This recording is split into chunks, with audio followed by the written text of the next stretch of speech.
Hey, what's going on, everybody? This is Brian over here at the Little Orchard Farm. Welcome to today's video. We've got a couple of really cool things we're going to do today on the chicken coop. We are going to accessorize it.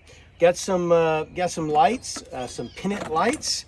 We're also going to do a little bit of work on sealing up all the different cracks and whatnot around the coop to make it predator or varmint proof. In fact, last night it was funny. We were laying in bed and I heard this ruckus right outside, and got up to look, and a raccoon was trying to get into one of our garbage cans where we keep dog food, and he was raising up that lid, and that bungee cord was holding strong. The night before that, it was a possum. So in two straight nights, we've had two critters trying to get into to Yara's dog food. Well, those same critters will be trying to get into the coop, and we want to make sure that we keep them out. And so we're going to add some hardware cloth along some of the areas where there's some cracks, things where a small raccoon, snakes, things of that nature could potentially get in. We're going to lock those up. Well, we got a lot to do today. Let's do this. All right, so one of the very first things that I wanted to address was there's a couple of spots that are over here on the chicken coop that are open for critters to get into. Raccoons, snakes for sure, and we want to be able to block these up somehow. So I could either go in with a piece of lumber and figure out how to position it just right and contort it, and it really doesn't work well. Or I could take some of that hardware cloth and bend and work it into a position to where it would fit up in here and would keep the critters out.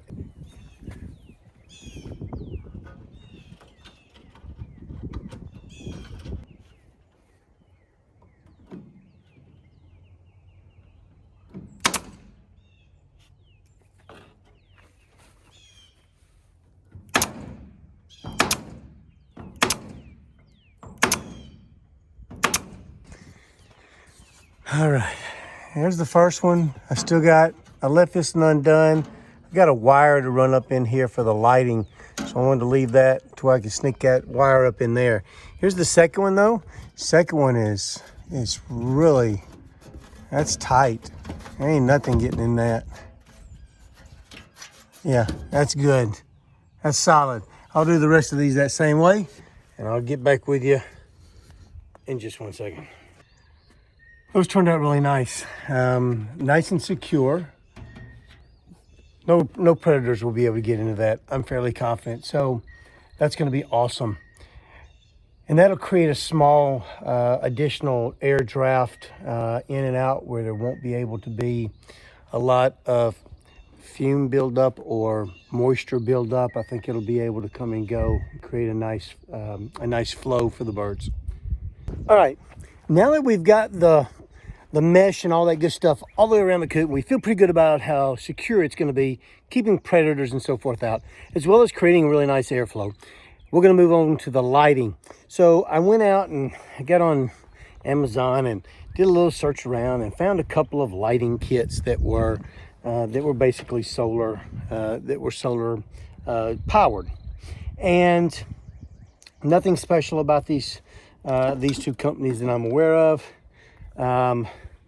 I think one of them was a Norsun with a couple of pendant lights that we're going to use as the interior lights to the actual coop area and to the storage, kind of the storage area. And so we're going to put those up now. It requires us to mount the solar panel, and I'm going to mount it on the roof. And get it positioned, and then we'll run the wires inside, hook up the lights themselves, and see if we can get some interior lighting.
so I got the lights installed. There's one of them right back over in here. You can see it right there. And let's just see how well they work. Now, granted, I'm not expecting them to be massively bright, but in the dark of the night out here in the coop, that is going to light up very nicely. Maybe hard to tell, but that will be some nice light. Very pleased with that. Very pleased. Off. You have to kind of point it right at them. Off. Cool. Put the little remote down over here. Well, that takes care of our interior lighting now, which is awesome. Let me show you something that Karen and I picked up at the, I think we got it at Tractor Supply. Some nesting box turf squares. And I gotta get all this wood out of here. Tons of wood just laying around on the floor. Oh my goodness, gotta get this out. But these squares fit in here really nicely. Probably, I think I made these in about 13 or 14 inches, maybe even 15 inches. Plenty of room for the chickens to get in and nest. But these little squares I think will be awesome and will provide some place for the hens to do their laying and for cleanup. Just spray those off and they're clean. I think that'd be awesome. Whew, what a beautiful day. So one of our very loyal followers, man, love Cutter to death. He is such a whimsical. He's quick-witted. Man, it's awesome to always every week hear from him. But last week he posted a deal about, I hope you enjoyed your week off of YouTube. Although I know you guys were really busy. And he was right. A lot of things that we keep off of YouTube, which are kind of ultra personal, we don't share a lot of things with our kids and whatnot for the obvious reasons. But last week was a little different. And I thought I would share a little bit of it with you because I wanted you to understand. I want you to know Karen and I are real people just like you. We're not actors. We don't get paid paid to do this. We're in it for the love of the homesteading revolution that's kind of going on, becoming self-sustainable, and sharing things with you guys. And we started this YouTube channel with two goals in mind. One, to provide content on things that we were doing as we raised up our little farmstead, our little homestead. And number two, provide the video to our parents who don't get a lot of opportunities to come out to the farm. They can watch us online. It's a great, wonderful way of communicating. But 2 weeks ago, my mother passed away.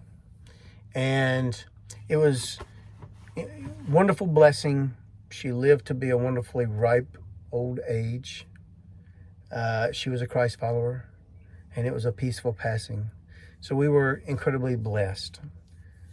Still a tough few days as my brother and I made the arrangements for her service and so forth.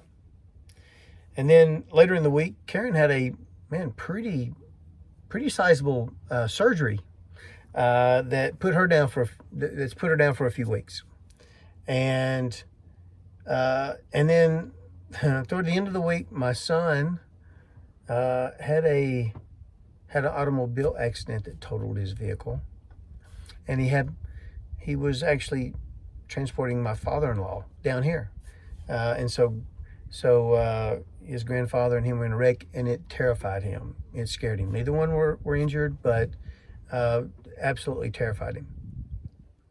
And then, of course, on Saturday we showed you the video of Yara having her puppies, and so it was a really long and stressful weekend. And I thought, I had material, could have created something fairly quick, and I thought, that's not us. We're not playing the fake stuff on here. We want people to understand that we're real people just like you are. And I had really planned to put a video up about kind of the activities that we were doing throughout the week. Not necessarily the funeral planning and things like that, but certainly, you know, some of the stresses that go into kind of creating your own farm. And you can't stop. You can't just quit. You got plants in the ground. You've got animals or whatever the case might be. It's, man, you got to go. You got to continue to do something. And a lot of what we want to do is inspire people to do something, particularly if they have a goal, dream, or aspiration about getting out and starting a garden in their backyard, in an urban environment, planting a few fruit trees, whatever the case might be. Do something. Get out and enjoy it and do it. And what I found out last week was that life is fragile, and it is cherished, and it is never guaranteed. You've got today. Do something.